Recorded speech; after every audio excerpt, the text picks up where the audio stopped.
नमस्कार. आज आपण रत्नागिरी शहराच्या अगदीच जवळ असलेल्या एका खास किल्ल्याबद्दल बोलणार आहोत. रत्नदुर्ग किल्ला. हो, रत्नदुर्ग.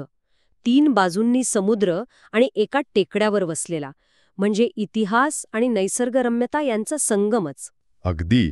आज आपण याच किल्ल्याची माहिती घेणार आहोत, म्हणजे त्याचा इतिहास काय, रचना कशी आहे, तिथं काय काय बघण्यासारखं आहे, हे सगळं. बरोबर. आणि आपला उद्देश हाच आहे की ही माहिती सोप्या पद्धतीने समजून घेता यावी, म्हणजे त्या किल्ल्याचं महत्त्व आपल्याला कळेल. तर मग सुरुवात करूया त्याच्या जागेपासून. म्हणजे रत्नागिरी शहरापासून किती जवळ आहे हा? 2-3 किलोमीटर फक्त. हो, अगदी जवळ. चालत नाही, पण रिक्षाने पटकन पोचता येतं.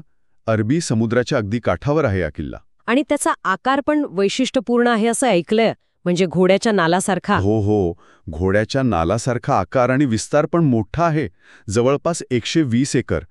विचार करा, 3 बाजूंनी समुद्र आणि एका बाजूला जमीन. नैसर्गिक संरक्षण किती मिळालं असेल? बरोबर. आणि पायथ्याशी मिरकरवाडा बंदर आहे. म्हणजे जागेची निवड किती महत्वाची ठरली असेल तेव्हा. नक्कीच. आता इतिहासाबद्दल बोलायचं झाल्यास हा किल्ला तसा जुना आहे, म्हणजे बहामनी काळातला. अच्छा, बहामनी काळातला. हो, पण याला खरं महत्त्व आलं ते 1670 मध्ये.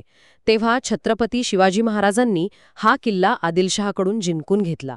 कोकण किनारपट्टीसाठी हे खूप महत्त्वाचं होतं. हो, महाराजांच्या काळात कोकण किनारपट्टी आणि आरमार यांचं महत्त्व खूप वाढलं होतं. अगदी. त्यानंतर म्हणजे 1790 मध्ये धोंडू भास्कर प्रतिनिधी म्हणून होते, त्यांनी याची डागडुजी केली. यावरून त्याचं लष्करी महत्त्व नंतरही टिकून होतं हे समजतं. म्हणजे दुरुस्ती वगैरे केली गेली होती. हो, आणि मग नंतरच्या काळात आंग्रे आणि पेशव्यांच्या ताब्यातही हा किल्ला गेला. म्हणजे सतत कुणा ना कुणाच्या तरी ताब्यात राहिला हो ना, कारण जागाच तशी मुक्याची आहे. अच्छा, आता किल्ल्यात आत गेल्यावर काय दिसतं? ऐकले की तिथे एक देवीचं मंदिर आहे. हो, बरोबर. किल्ल्याच्या आत भगवती देवीचं एक सुंदर मंदिर आहे. म्हणतात की ते शिवकालीन बांधकाम आहे. आजही खूप लोक श्रद्धेने येतात तिथे. अच्छा, आणि मंदिराच्या पुढे काहीतरी भुयारी मार्गाबद्दल पण उल्लेख असतो नेहमी. हो, ती एक इंटरेस्टिंग गोष्ट आहे. मंदिराच्या पुढे एका चौकोनी भागात 3 तोंडांचा एक भुयारी मार्ग दिसतो. आता तो बंद आहे म्हणा, वापरता येत नाही. बंद आहे का? हो, पण त्याचं जे तोंड आहे ना, ते समुद्राजवळ एका गुहेसारखं उघडतं असं म्हणतात. आणि ते आपल्याला दीपगृहाजवळच्या तटबंदीवरून दिसू शकतं थोडंफार. अरे वा, म्हणजे गुप्त मार्ग वगैरे असणार पूर्वीच्या काळी. नक्कीच. संरक्षणाच्या दृष्टीनं किंवा निसटून जाण्यासाठी त्याचा उपयोग होत असेल. आता किल्ल्याच्या रचनेबद्दल बोलायचं तर त्याचे मुख्य 3 भाग आहेत. 3 भाग कोणते? एक म्हणजे पेठ किल्ला, जो पायथ्याशी आहे. मग बाले किल्ला हा मुख्य भाग, जिथे जास्त संरक्षण असतं. त्याला 9 बुरुज आहेत. आणि तिसरा भाग म्हणजे दीपगृहाचा परिसर. आणि एकूण बुरुज किती आहेत? एकूण 29 बुरुज आहेत किल्ल्याला. यावरूनच कल्पना येते की किल्ला किती मोठा आणि मजबूत बांधला असेल. खरंय, 29 बुरुज म्हणजे खूप झाले. हो, आणि एक रेडे बुरुज म्हणून आहे तिथे. तिथून समुद्राचा देखावा मस्त दिसतो. त्यावर एक स्तंभ पण आहे. अच्छा, आणि दीपगृह तिथून काय दिसतं? दीपगृहावरून तर अथांग समुद्र आणि संपूर्ण रत्नागिरी शहराचं विहंगम दृश्य दिसतं.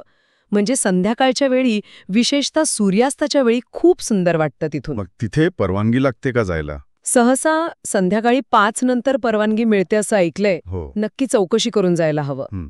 याशिवाय किल्ल्यात एक छोटं तळं आणि एक खोल विहीर पण आहे. जुन्या पाणी पुरवठ्याची सोय. मग पर्यटकांसाठी पोचणं सोपं आहे का किल्ल्यावर? म्हणजे रस्ता वगैरे? हो, सोपं आहे. किल्ल्यापर्यंत पक्का रस्ता आहे. रत्नागिरी शहरातून रिक्षा सहज मिळते. अगदी स्वतःच्या गाडीने पण जाता येतं. आणि पायथ्याशी अजून एक मंदिर आहे ना, भागेश्वर मंदिर. हो, अगदी बरोबर. पायथ्याशीच कोरीव कामानं सजलेलं जुनं श्री भागेश्वर मंदिर आहे. तेही बघण्यासारखं आहे. आणि राहण्याखाण्याची काय सोय आहे गडावर? गडावर राहायची सोय नाहीये, पण रत्नागिरी शहरात हॉटेल्स भरपूर आहेत. गडावर स्थानिक लोकांची वस्ती असल्यामुळे चहा, नाश्त्यासाठी छोटी दुकानं, स्टॉल्स मिळतात. म्हणजे एकंदरीत रत्नदुर्ग म्हणजे फक्त किल्ला नाही, तर इतिहास, निसर्गरम्यता आणि श्रद्धा यांचं एकत्रीकरण आहे. अगदी. बहामनी काळापासूनचा इतिहास, महाराजांचा स्पर्श, समुद्राचं सान्निध्य आणि ते भगवती मंदिर, सगळं मिळून एक वेगळा अनुभव मिळतो. रत्नागिरीला भेट देणाऱ्यांसाठी तर ही एक मस्ट व्हिजिट जागा म्हणायला हवी.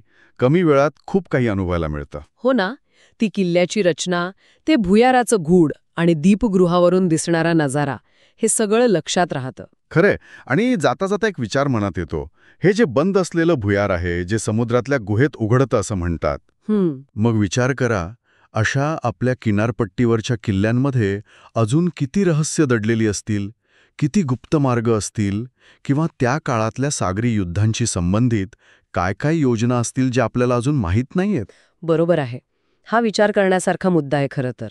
त्या बंद मार्गांच्या मागे काय असेल कोण जाणे, कदाचित भविष्यात त्यावर अजून काही संशोधन होईल. हो, नक्कीच. चला, तर मग आज आपण रत्नदुर्गाबद्दल बरीच रंजक माहिती घेतली. हो, नक्कीच.